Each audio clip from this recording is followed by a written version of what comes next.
Sir నమస్తే sir Giribabu గారు. నమస్తే అండి. సార్ గిరిబాబు గారు, ఇప్పుడు మ్యూచువల్ ఫండ్స్లో రిటర్న్స్ విషయానికి వస్తే అందరూ కామన్గా చెప్పుకునే సిఏజిఆర్ 12 to 15%. కరెక్ట్ అండి. అసలు ఎంత పర్సంటేజ్లో రిటర్న్స్ వస్తే మనం కరెక్ట్ రిటర్న్స్ని అందుకున్నట్లు? అయితే ఒకప్పుడు అసలు ఈ రిటర్న్స్ అనేవి ఏ విధంగా ఉండేటివి, ఈ రిటర్న్స్ పట్ల పబ్లిక్ మైండ్ సెట్ కూడా ఒకప్పుడు అసలు ఎలా ఉండేది? చాలా మంచి క్వశ్చన్ అడిగారండి. నార్మల్గా 12 to 15% రేట్ ఆఫ్ రిటర్న్ అనేది మీకు కాంపౌండింగ్ ఫ్యాక్టర్లో చాలా మంచి రిటర్న్ అది. సో నార్మల్గా దీనికి ఒక క్యాల్కులేషన్ చెప్తాను. మీ దగ్గర ₹1,00,000 ఉన్నాయి. మీరు తీసుకెళ్ళి safest bank PSU, state bank of India, దాంట్లో డిపాజిట్ చేయండి. సంవత్సరానికి ఎంత వస్తుంది? ఆన్ అండ్ యావరేజ్గా 6% ఉంది. ఇప్పుడు 6.5, సీనియర్స్ అయితే 7%, అరౌండ్ 6 అనుకుందాం. సేఫ్. కానీ అది ఇన్ఫ్లేషన్ బీట్ చేస్తుందా? చెయ్యదు. సో మనం ఏం చేద్దాము, ఆ 6% వద్దు అని చెప్పేసి మీ ₹1,00,000 ఎవరికైనా అప్పిచ్చామనుకుందాం. లెండింగ్ ఎంత ఇస్తారు? ధర్మ వడ్డీ అనుకుంటే ₹2 ఇంట్రెస్ట్, ₹2 కామన్గా. ₹2 వడ్డీ అంటే సంవత్సరానికి పర్సంటేజ్ ఎంత? 24%. కానీ ఎంత రిస్క్ ఉంటుంది అందులో? మీ ప్రిన్సిపల్ కూడా గ్యారంటీ ఉండదు. మీరు తీసుకునేప్పుడు విష్ణు గారు మీరు ఇచ్చారు దేవుడు అండి అంటారు, మళ్ళీ రిటర్న్ ఇవ్వండి అంటే అరే ఇస్తామయ్యా ఇప్పుడు లేవు ఏం చేస్తావు, మీరు దయ్యంలా కనబడతారు. కనుక అంత రిస్క్ ఉంటుంది ఇక్కడ. మనస్పర్ధలు చాలా వచ్చేస్తాయి. ఈ 6% ఎంత సేఫో 24% అంత రిస్క్. అయితే మనకు ఆ రిస్క్ వద్దు. మనం ఏం చేద్దామంటే అంత రిస్క్ ఉన్న 24% వద్దు, ఇంత సేఫెస్ట్ ఉన్న 6% వద్దు. మనము ఎంత రిటర్న్ వస్తే మరి సాటిస్ఫై అవుతాం? ఒక క్యాల్కులేషన్ ఉంది. You make the average of risk full and risk free. ఎట్లా అంటే 6% రిస్క్ ఫ్రీ, 24% రిస్క్ ఫుల్ కలపండి 30%, యావరేజ్ చేయండి 15%. అంటే 15% కనుక రిటర్న్ వస్తే this is the average of risk full and risk free. ఇక డౌన్ సైడ్ ఎంత కనీసం రావాలి అంటే, నేను బ్యాంక్లో పెడితే 6 వస్తుంది కదా, నేను బ్యాంక్లో పెట్టకుండా ఇక్కడికి వచ్చాను కాబట్టి stock market is subject to market risk కాబట్టి ఎంత కొంత రిస్క్ తీసుకుంటే రివార్డ్ కూడా రావాలి నాకు. Always risk should pay reward. కనుక మినిమం బ్యాంక్ 6 కంటే కనీసం డబల్ రావాలి, అంటే 12%. So 12% minimum on lower side, higher side risk free and risk free యొక్క యావరేజ్ 15%. సో 12 to 15% కనుక నేను సాధించగలిగితే my returns are always excellent and good. అయితే మీరు చెక్ చేసుకుంటే 1995, 96 అంటే ఇక్కడ నుంచి ఒక 25 సంవత్సరాలు వెనక్కి వెళ్తే 94, 95 ఆ టైంలో వెళ్తే మనకు పిఎస్యు బ్యాంకులు, పోస్ట్ ఆఫీసు, తర్వాత కొన్ని గవర్నమెంట్ బ్యాంక్స్ దాదాపుగా 12-13% వడ్డీ రేట్ ఇచ్చేవి. ఈవెన్ పీపీఎఫ్ కూడా మోర్ దెన్ 12% ఇంట్రెస్ట్ ఉండేది ఆ టైంలో. 1980s, 90sలో 12% పీపీఎఫ్ కూడా 12 ఇంకా ఎక్కువ ఉండేది. అండ్ ఎల్ఐసిలో పెన్షన్ పాలసీస్ కొన్ని మోర్ దెన్ 12 ఉండేవి. అలా అప్పుడు కట్టిన వాళ్ళకి ఇప్పటికీ 12% వస్తూ ఉంటుంది. ఇక కోఆపరేటివ్ బ్యాంక్స్ మోర్ దెన్ 15 ఇచ్చేవి. ఎన్బిఎఫ్సిస్ లైక్ శ్రీరామ్ కానివ్వండి, ఇంటిగ్రేటెడ్ కానివ్వండి, కొన్ని రకాల ఎన్బిఎఫ్సిస్ దాదాపుగా 18-20% ఇంట్రెస్ట్ రేట్ కూడా ఇచ్చేవి. ఎప్పుడైతే 18, 20, 12, 13 ఈ పర్సెంటేజ్ వచ్చిందో common man is very happy. అసలు వాళ్ళు వేరే పక్క చూపులు చూసేవాళ్ళు కాదు. బ్యాంకులు పోస్ట్ ఆఫీస్లోనే వస్తుంది, కొంచెం రిస్క్ తీసుకుంటే కోఆపరేటివ్ బ్యాంక్స్ 15 ఇస్తున్నాయి, ఇంకొంచెం రిస్క్ తీసుకుంటే మీకు ఎన్బిఎఫ్సిలు లైక్ 18-20 ఇస్తున్నాయి. సో నేను చెప్పానే ఫార్ములా 12-15 అది వచ్చినంత కాలం ఏ ప్రాబ్లం లేదు, అందరు హ్యాపీగా ఉన్నారు అక్కడ.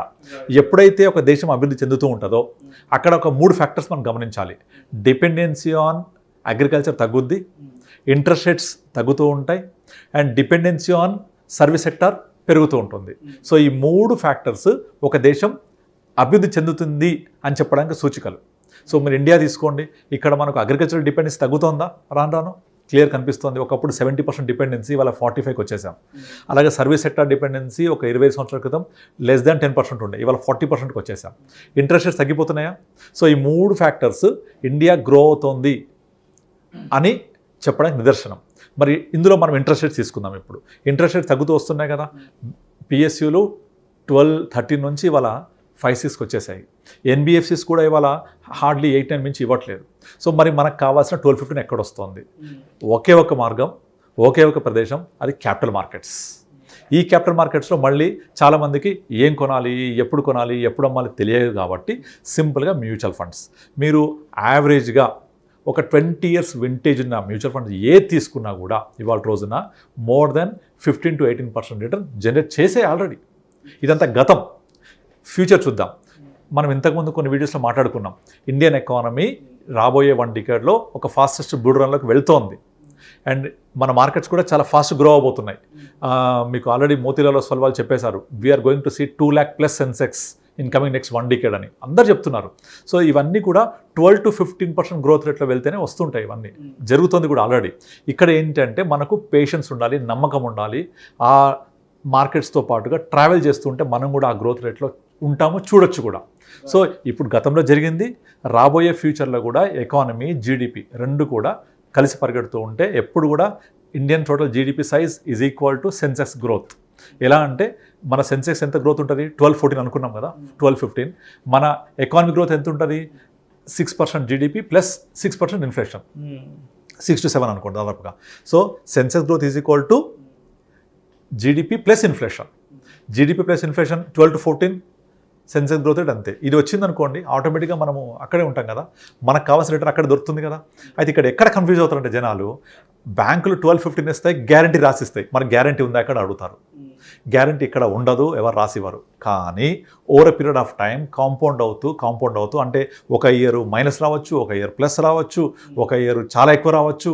మీరు లాస్ట్ 4 years చూస్తే లాస్ట్ 1 year 1.5 year నుంచి అసలు గ్రోతే లేదు సెన్సెక్స్, పెద్దగా ఫ్లాట్ గ్రోత్. కానీ అంతకుముందు ఎక్స్పోనెన్షియల్ గ్రోత్ రేట్, అంతకుముందు చాలా డౌన్ ట్రెండ్, ఇలా యావరేజ్ అవుతుంటుంది. This is average of 6 to 7 years తీసుకుంటే మినిమం 12 to 15 ప్లస్సే ఉంటుంది.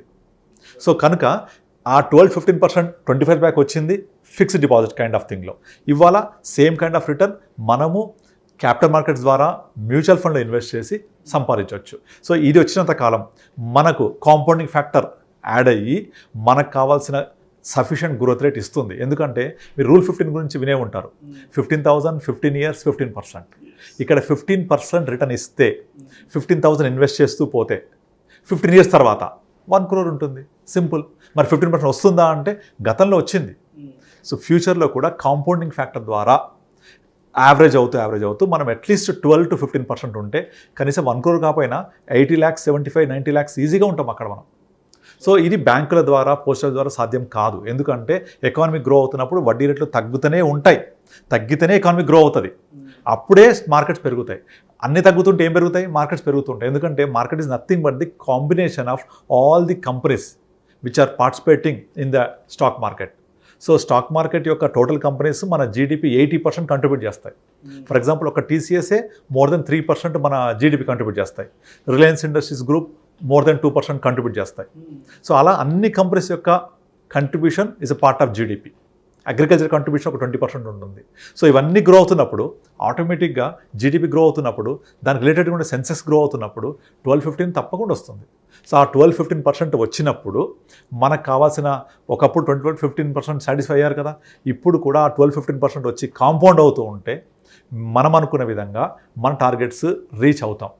సో 12-15 అనేది చాలా మంచి rate of return actually. And ఇంకొకటి ఏంటంటే జనాలు చాలామంది ఏమనుకుంటే 12% అనేది చిన్న ఫిగర్లా కనిపిస్తుంది, తక్కువ కదా అనుకుంటారు చాలామంది. కానీ ఇది కాంపౌండింగ్ ఫ్యాక్టర్లో equal to more than 18% of simple interest. Simple interest, compounding interest ఉంది కదా, ఆ సింపుల్ ఇంట్రెస్ట్ ఒక 18% అవుతే కాంపౌండింగ్ ఫ్యాక్టర్ 12%.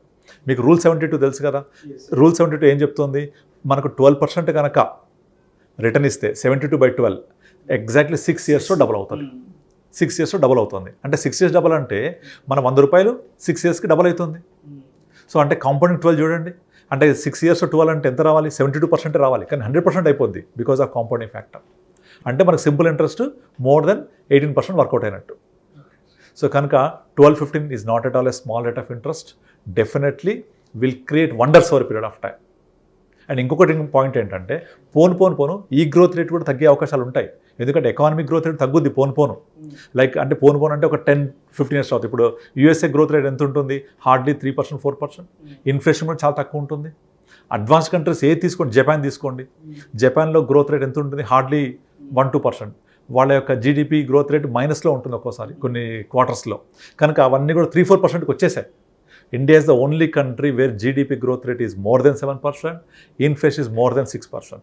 ఈ రెండు 6+ ఉన్నప్పుడు మన మార్కెట్స్ అలా పెరుగుతూ ఉంటాయి. ఇవన్నీ కూడా రాబోయే 2-3 డికేడ్స్లో తగ్గిపోతే మన గ్రోత్ రేట్ తగ్గుతుంది ఫ్యూచర్లో. కనుక ఇప్పుడు ఈ 10 years 15 years is the golden period investors చేసుకోవడానికి.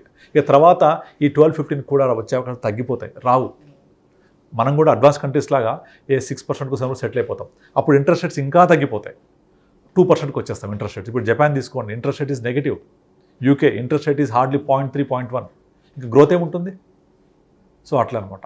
సో మీరు ఇంట్రెస్ట్ రేట్స్ గురించి ఆలోచించినప్పుడు తగ్గిపోయినా కూడా ప్రాబ్లం లేదు. Similar kind of return or చాలా మంచి రిటర్న్ ఇక్కడ వస్తుంది క్యాపిటల్ మార్కెట్స్లో. Thank you sir, thank you so much. Thank you అండి.